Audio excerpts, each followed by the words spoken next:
বন্ধুরা আসসালামু আলাইকুম। দেখেন বন্ধুরা, আমি লাউয়ের খোসা ভাজি করতেছি।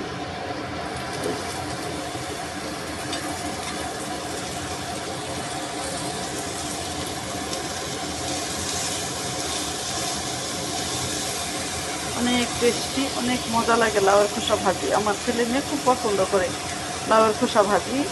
তো আপনারা বাসায় করবেন।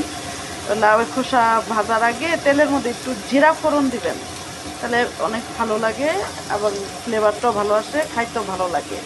জিরা ফোড়ন দিবেন আর বেশি করে পেঁয়াজ কাঁচামরিচ বেশি করে দিবেন। তো আমি ভাজার পরে কীরকম হলো আমি আপনাদের আবার দেখাবো। বন্ধুরা এই যে দেখেন, আমার ভাজিটা অলমোস্ট হয়ে গেছে।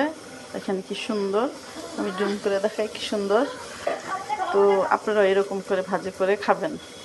আমি আপনাকে সার্ভ করে দেখাবো। দেখেন একদম কমে অল্প একটু হয়ে গেছে।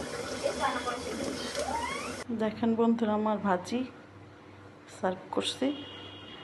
দেখেন কত, এটা ভাত দিয়ে খেলে অনেক ভালো লাগে।